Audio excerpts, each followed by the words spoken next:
एक मोठी ब्रेकिंग बातमी समोर येते। आमदार देवेंद्र भुयार यांच्या कार्यालयावर मोर्चा घेऊन जाणारे अप्पर वर्धा धरणग्रस्त कृती समितीचे शेतकरी आता जेलमधून बाहेर येताच मोर्चे येथे त्यांचे स्वागत करण्यात आले आहे।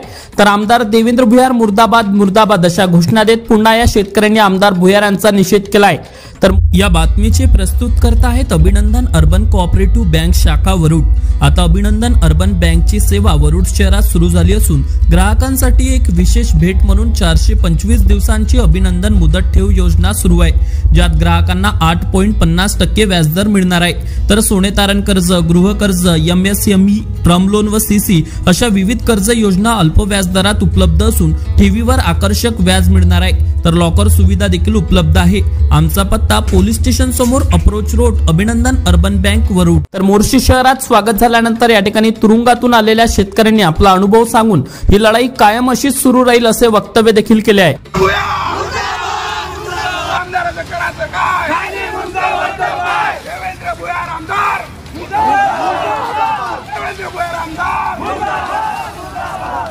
आमदार भुयार यांच्या शेतकरी भवनवर हे सर्व शेतकरी मोर्चा घेऊन गेले असता या शेतकऱ्यांना अटक झाली होती आणि त्यानंतर 353 सारखे गुन्हे दाखल झाल्यानंतर या शेतकऱ्यांना तुरुंगात जावं लागलं। जवळपास 14 दिवसांचा तुरुंगवास भोगून हे शेतकरी आता तुरुंगातून जामिनावर सुटका घेऊन बाहेर आले असता त्यांचे मोर्शी येथे स्वागत झाले आणि त्यानंतर त्यांनी घोषणा देत पुन्हा आमदार भुयार यांचा निषेध केलाय। यावेळी या ठिकाणी सर्व शेतकरी आणि तुरुंगातून आलेले ते शेतकरी आणि माजी सभापती विक्रम ठाकरे देखील उपस्थित होते। पाहूया काय म्हणाले शेतकरी। Avinash Bansode, Amravati today news, Warud.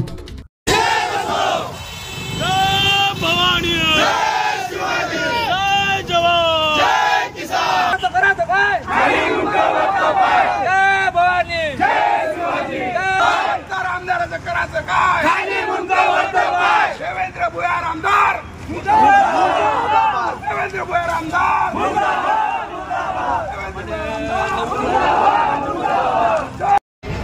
तहसीलदारांना निवेदन दिल्यानंतर आम्ही इतकंच करून गेलो। 2 दिवसात 27 आणि 18 विशेष अधिवेशन महाराष्ट्र राज्यात होणार आहे। या अधिवेशनात आपण धरणग्रस्तांसाठी काय मागणी करणार आहोत, त्याही पुढे जाऊन जे शहीद झाले आपल्या पिंडॉलला गोपाल भाऊ यांच्या कुटुंबियांना मदतीसाठी आपण काय मागणी करणार आहोत, हे साधे 2 प्रश्न घेऊन आम्ही त्यांच्या कार्यालयात जाणार होतो आणि तिथे पोहोचलो। दुर्दैवानं असं झालं की रात्री त्यांच्या एका PAला फोन लावला, तो म्हणे की वरुडमध्येच आहे। एकाला दुसऱ्या दिवशी सकाळी फोन लावला, तो म्हणे अमरावतीला निघाले। परत रात्री त्याला फोन लावला, त्याला फोन लावला, तो म्हणे वरुडच्या त्याला शाळेच्या कार्यक्रमात आहे, 5 नंतर आपण सहकार्यालयामध्ये निघालो आणि आपल्या शेतकरी भवन जे मोठ्या अक्षरात लिहिलेलं आहे, शेतकरी भवन, बरं भवन नाही, शेतकरी भवन, त्या भवनावर आपण पोहोचलो आणि तिथं गेल्यानंतर जो ताफा आपल्यासमोर उभा राहिला, जसं काही कोणी एखादा दहशतवादी किंवा नक्षलवादी त्यांच्या घरावरती, त्यांच्या कार्यालयावरती चाल करून येत आहे आणि सोबत काहीतरी दारूगोळा, बंदुका घेऊन येत आहे, असा तो सगळा सीन होता। तो सीन पाहून खरं डोळ्यात असू पडलं विक्रम भाऊ यासाठी पडले की आपलाच घेरून आपला चुना म्हणून याला निवडून दिला, शेतकऱ्याचा लेकरू म्हणून याला निवडून दिला। प्रत्येकानं इथं असलेल्या प्रत्येकानं हालअपेष्टा सोसल्या, आपल्या कुवतनुसार त्याला मदत केली, कोण डिझेलची केली, कोण गाडीची केली, कोण पैशाच्या स्वरूपात केली, कोण धान्याच्या स्वरूपात केली, सगळ्या स्वरूपात केली। पण त्याच कार्यालयावरती शेतकरी भवनात जिथं शेतकऱ्यांचे प्रश्न सुटायला पाहिजे तिथं येणं आपल्या ढुंगावरती लढत चालवले, हे त्यांचं शेतकरी भवन आहे का, हा आमचा सरळ प्रश्न। यांना जर आम्हाला पुढं जायचं नव्हतं, यांना जर आमच्या प्रश्नांचे उत्तरं द्यायचं नव्हते तर निदान आमच्यासंग 2 मिनिटं जरी हे फोनवरती बोलले असते की दादा आम्ही तिथं येऊ शकत नाही, तुमचं काय मला फोनवरती सांगा, आमचं आंदोलन त्यावेळी चिकटलं असतं विक्रम भाऊ, आपण निवेदन देऊन किंवा चिटकवून आपण परत आलो असतो। पण हे या व्यक्तीनं केलं नाही। या उलट जाऊन काय सांगितलं काय माहिती ठाणेदाराला, ज्यावेळेस आम्ही आतमध्ये घुसायचा प्रयत्न केला तर ठाणेदाराच्या अंगात जसं ते एखादं भूतबला येतं तसं आलं आणि लठं घेऊन आपल्या मागं धावले आणि आमच्या 3 लोकांना एवढं अमानुष मारलं आणि जाणून बुजून त्याच 3 लोकांना त्यांनी या 6-7 मध्ये बोलवलं। कारण मेडिकल केलं असतं तर त्यांच्यावरती मार बुडी पडली होती,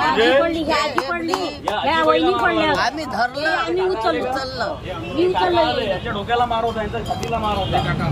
जाणून बुजून हे प्लॅन केल्या गेलं, जाणून बुजून शेतकऱ्यांवरती, शेतकरी गुजरांवरती गुन्हे दाखल केले गेले आणि गुन्हे दाखल केले नॉन बेलेबल 353 सारखा गुन्हा त्यावेळेस होत असतो ज्यावेळेस आपण एखाद्या अधिकाऱ्याच्या कानाखाली मारतो किंवा त्याच्या कामात वेगळी अडथळा. विक्रमदा आपला पिंड संघर्षाचा आहे आणि आपल्याला थांबवणं काम पोलिसांचं ते त्यांचं काम करत होते. आपण आपला अधिकार बाळगत होतो पण आपल्या अधिकाराच्या मधात पोलिस आले. पोलिसांनी ते स्वतःच्या अंगावर घेतल्यासारखं केलं. तरी मी प्रत्येकाला म्हणत होतो की आपल्या हात वरतं करा. कदाचित तुमचं लक्ष असेल सगळ्यांचं. यासाठी म्हणत होतो की मला माहिती होतं हे असं काहीतरी करणार आपल्यावर आणि नेमकं तेच झालं. ज्याची भीती होती तेच झालं आणि त्यांनी त्या गुन्ह्यात आपल्याला बोलवलं. सगळ्यांना सांगायचं की आम्ही 3 तास बसवतो सोडून देतो. कोणाला म्हणायचे की आपण 35 लोकांवरती गुन्हे दाखल करू नॉर्मल आणि संध्याकाळी जमानत देऊन देऊ मोकळं करून टाकू. पण नेमकं जशी शंका केली उपस्थित दादांनी त्या पद्धतीनं असं म्हणणं आहे का नेमकं पाणी मुरलं कुठं आणि हे पाणी मुरवायला तुमच्याकडे 4 तास होते. हे पाणी मुरवायला तुमच्याकडे 4 तास होते पण आम्हाला समोर जायला तुमच्याकडे 5 मिनिटं नव्हते. याचा अर्थ हाच आहे का तुम्हाला लोकांचे कामं करायचे नाही आहे. तुम्हाला फक्त ठेकेदारांकडनं खंडणी वसूल करायची आहे. बांधण रस्त्यांच्या नावाखाली तुम्हाला वेगवेगळा निधी गोळा करायचा आहे. बाकीच्या कामाच्या नावाखाली तुम्हाला वेगवेगळा निधी जमा करायचा आहे आणि तोच निधी तुम्हाला येणाऱ्या निवडणुकीत खर्च करायचा आहे. याचा अर्थ सरळ आहे. तुमच्या पायाखालची वाळू सरकलेली आहे. तुम्हाला माहिती पडलेलं आहे का आता जनता आपल्यासोबत नाही आहे. त्याच्यामुळं जे काही होईल तेवढं कमवा आणि त्याच्याच भरोश्यावरती मतं विकत घ्या आणि पुन्हा त्या सत्तेच्या गादीवरती बसा. पण आम्ही असं होऊ देणार. आम्ही जागरूक आहोत. जो शेतकऱ्यांबद्दल बोलेल जो प्रकल्पग्रस्तांबद्दल बोलेल त्यालाच आम्ही तो मार्ग दाखवू अन्यथा कोणालाही मार्ग दाखवू. असो हा झाला सगळ्या त्या दिवसचा आंदोलनाचा प्रकार.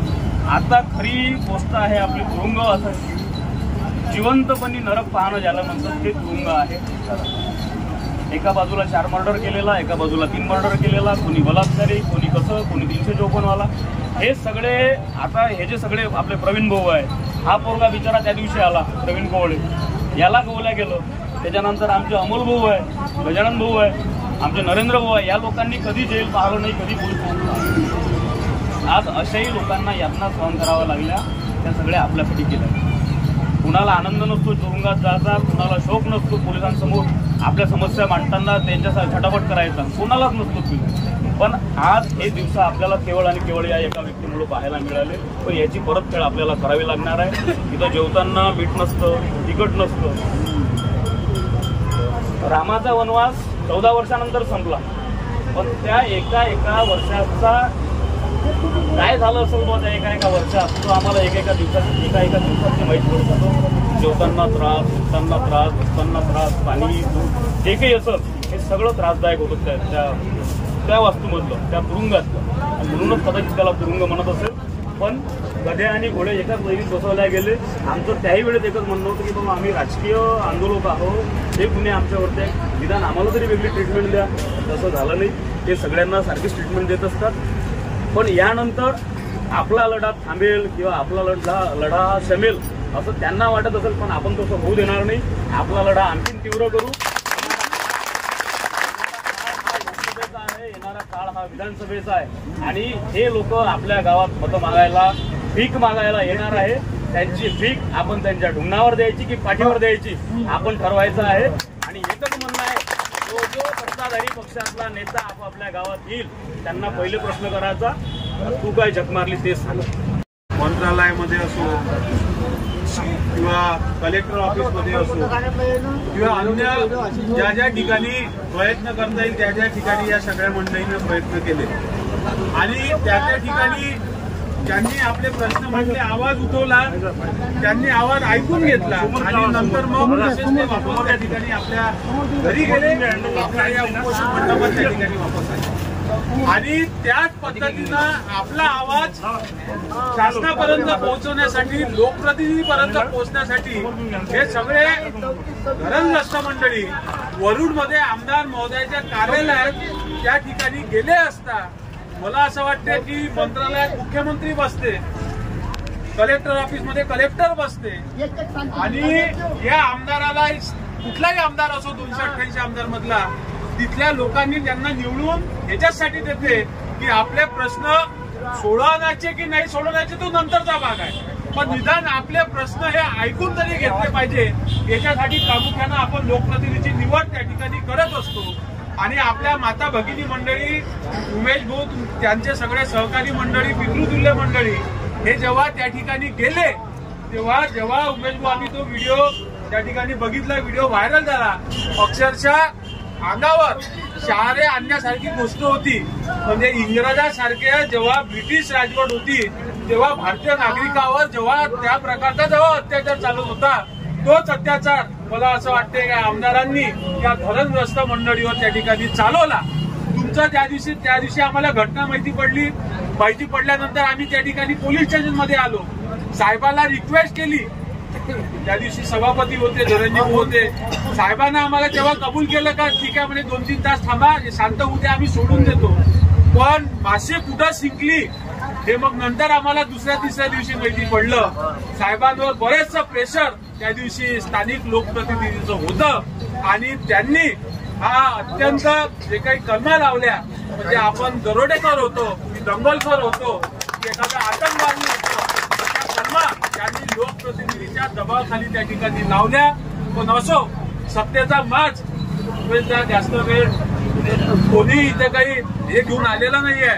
चिरकाल सत्तेचा माज हा जास्त वेळ चालत नसतो आणि ज्या लोकांनी, ज्या माता भगिनींनी त्या लोकप्रतिनिधीला त्या सत्तेवर पोहोचवलं, तेच माता भगिनी, आमचे वडीलधारी मंडळी जर असाच जर हा सत्तेचा माज चालू जर राहिला तर निश्चितच तो सत्तेचा माज उचलल्याशिवाय राहणार नाही, एवढंच सांगतो. आणि आमचे सगळे मित्र भावंड, उमेश दादा सगळे जे 5-6 लोक त्या ठिकाणी जेलमध्ये होते, ते होऊन गेलं आणि निश्चितच त्या 13-14 दिवसात ते आपल्यापासून सुद्धा दूर होते, त्यांच्या कुटुंबापासून विभक्त होते. आणि हे 14 दिवस मला असं वाटते तुमच्या आयुष्यभर आणि आमच्या सुद्धा आयुष्यभर हे स्मरणात राहणारे 14 दिवस राहतील. पण असो, तो तुम्ही लढा लढला, हा काही चांगल्या गोष्टीसाठी आपण जेलामध्ये गेलेलो आहे, वाईट गोष्टीसाठी जेलामध्ये गेलो नाहीये. बरेचसे थोर महात्मे सुद्धा चांगल्या भारताला स्वातंत्र्य मिळवण्यासाठी सुद्धा बरेचसे थोर महात्मे त्या ठिकाणी जेलमध्ये जाऊन आलेले आहे. आणि आपण सुद्धा या धरणग्रस्तांच्या मुद्द्यासाठी जेलमध्ये जाऊन आल्यामुळे मनात कुठेही आपण शंका कुशंका बाळगू नका. आणि ऍडव्होकेट भोसे साहेबांच्या सतत संपर्कात बघलो मी होतो, पण जे शक्य झालं ते आमच्या वतीनं आम्ही करण्याचा प्रयत्न केला. आणि याच्यानंतर सुद्धा या प्रश्नासाठी तुम्ही जसं म्हणाल आणि तुमचे जे धरणग्रस्त मंडळी जसे म्हणाल त्या सगळ्यासाठी आम्ही तुमच्या खांद्याला खांदा लावूनच उभा राहू, एवढंच मी या ठिकाणी सांगतो. आता वरुड मोर्शी तालुक्यातील प्रत्येक अपडेट सर्वात आधी तुमच्या मोबाईलवर पाहण्यासाठी आजच आमच्या अमरावती टुडे न्यूज या युट्यूब चॅनलला सबस्क्राईब करा आणि प्रत्येक न्यूज तुमच्या व्हॉट्सअपवर सर्वात आधी बघण्यासाठी आमच्या 93 33 34 34 84 या व्हॉट्सअप क्रमांकावर मेसेज करा आणि ग्रुपला जॉईन होऊन प्रत्येक अपडेट सर्वात आधी मिळवा. वरुड तालुक्यातील प्रत्येक न्यूज शॉर्ट स्वरूपात बघण्यासाठी आमच्या वरुड टुडे न्यूज या इंस्टाग्राम पेजला आजच फॉलो करा आणि रोज अपडेट रहा.